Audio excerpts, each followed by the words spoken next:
पाकिस्तान में दहशत गर्दी लाइ अफ़गान सरज़मीन इस्तेमाल करण बाबति हिकु भेरो ॿीहर तरदीद न थियण जोगा सबूत त अफ़गान उबूरी हुकूमत तरफ़ां परॾेही दहशत गर्दनि जी मदद आलमी ऐं ख़ासि करे इलाक़ाई अमुन लाइ संगीन ख़तरो बणियल गिरफ़्तार थियल ख़ारजी ऐं डिजिटल सबूतनि जे बुनियाद ते नूर वली महसूद ऐं मज़ाहिम जे अफ़गानिस्तान में रिहाइश लाइ ख़ुसूसी इजाज़तनामे जो इंकशाफ़।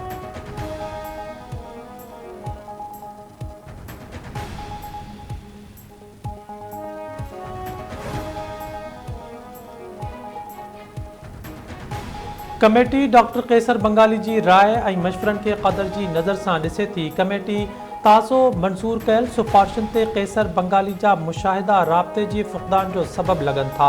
हुकूमत 1973 जे सिविल सर्विस जे क़ानून में ज़रूरी तरमीमुनि ते कमु करे रही आहे। हुकूमती तर्जुमान जो डॉक्टर कैसर बंगाली जे इस्तीफ़ा ते रद्द अमल। हुकूमती तर्जुमान जो चवणु आहे त हुकूमत हिकु लाज़मी रिटायरमेंट पैकेज ते बि कमु करे रही आहे। उहो पैकेज बिना कंहिं रिआयत या तरजीह जे समूरनि सिविल सर्विस ते लागू थी सघंदो।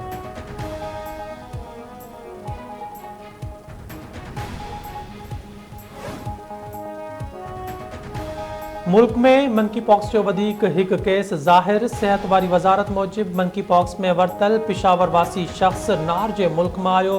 मुतासिर शहरी खे 29 अगस्त ते अलामतुनि जे ज़ाहिर थियण जी बुनियाद ते बॉर्डर हेल्थ सर्विसिस पारां आइसोलेट कयो वियो हो। मंकी पॉक्स जे केसनि जो अंग वधी 4 थी वियो।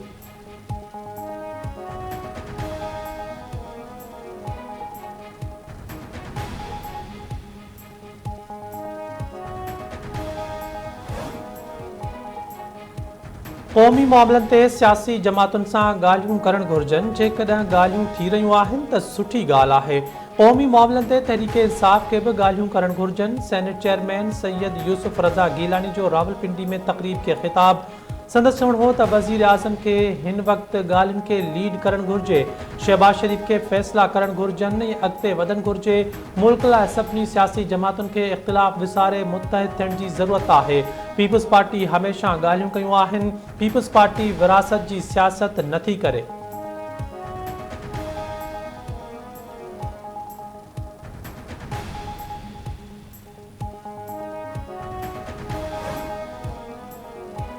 PTI chairman barrister Gohar Khan चयो आहे त पार्टी जी सीनियर क़यादत मुस्लिम लीग नून सां ॻाल्हियूं नाहिनि कयूं।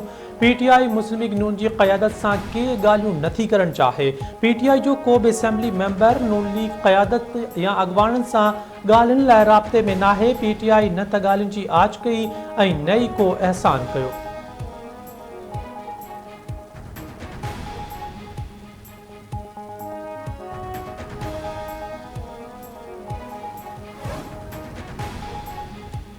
कराची में सामूंडी तूफ़ान जा असर ख़त्म। मौसमियात खाते मूजिब सामूंडी तूफ़ान हसना कराची जी सामूंडी पट्टी खां घणो अॻिते निकिरी वियो आहे।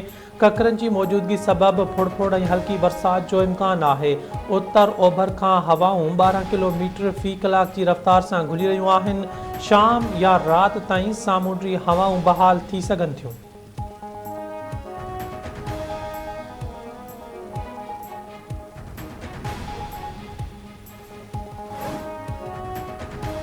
सिंध जे मुख़्तलिफ़ शहरनि में पियल तूफ़ानी बरसातुनि जूं तबाहकारियूं जारी। नई गाच ऐं नई अंगई जे पाणी में लाॻीतो चाढ़ सबबि छिन्नी शहर में नवां वहिकरा दाख़िल। घर ऐं दुकान पाणी सां भरिजी विया। पाणी केतिरनि ई ॻोठनि में दाख़िल।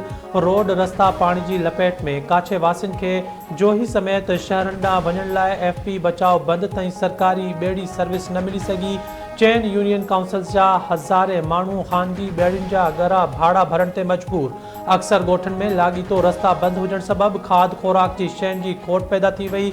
जुड़े लॻ टेडी मोरी वटि ॻोठनि जे बचाव लाइ ॾिनल बंदि टुटी पियो। दर्जने ॻोठ पाणी हेठि अची विया।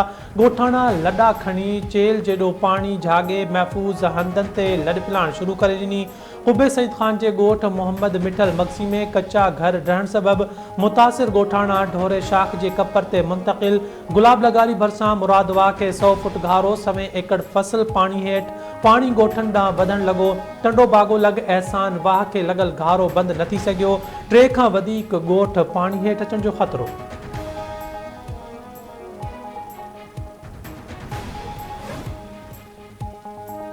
बलूचिस्तान समेत जाबलू सिलसिले में ईंदड़ पानी दाख़िल थियण ते मंछर डड में पानी की सतह 17 फुटन ताईं पहुंची वई। केतराई ॻोठ पानी हेठ मसण वारी स्लोप में पानी अचण सबब नैंग काई बडू भित जबल जो सेवण सां ज़मीनी राब्तो कटिजी वियो। सेफ्टी रिंग बंद जो कम मुकम्मल न थियण सबब झांगारा शहर बुॾण जो ख़तरो। आबपाशी खाते जे सूबाई वज़ीर जाम ख़ान शोरो चयो आहे त मंछर डंड जो पानी सिंधु दरिया में छोड़ कयो पियो वञे। सिंधु दरिया में पानी घटियो आहे। अड़ल हेड खां 3000 ऐं अड़ल टेल खां 5000 क्यूसिक पानी सिंधु दरिया में छोड़ कयो पियो वञे।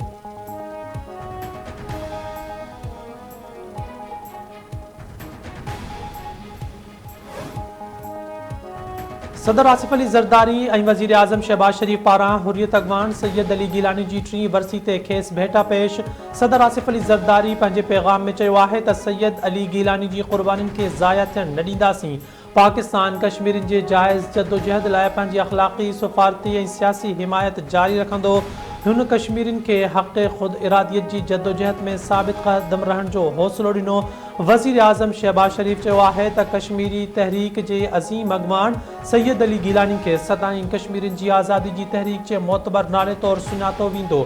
बिलावल भुट्टो ज़रदारी चयो आहे त कश्मीर मसइले जो हल सलामती काउंसिल जे ठहराव ऐं कश्मीरी अवाम जे उमीदनि पटांदड़ हुअणु घुरिजे।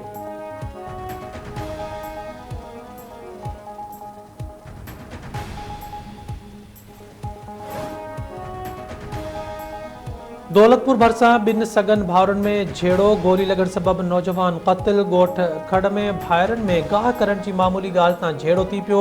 जवाबदार शमन ज़रदारी फायरिंग करे पंहिंजे भाउ एजाज़ ज़रदारी खे क़त्ल करे छॾियो। वाक़े बाद लाश अस्पताल मुंतक़िल। मीरपुर माथेले में मुड़ुस जे मुबैना तशद्दुद सबब औरत फौत। इतला ते पुलिस पहुची मुबशा जो लाश तहवील में वठी अस्पताल मुंतक़िल करे छॾियो।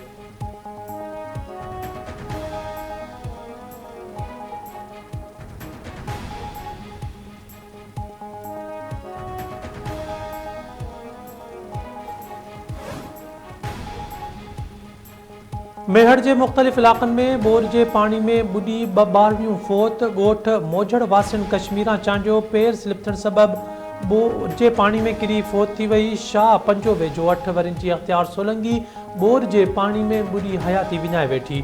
ॻोठ गुलाम मोहम्मद खोसो वासी 8 वरनि जो रिज़वान खोसो राइस कैनाल में बुडी फौत थी वियो।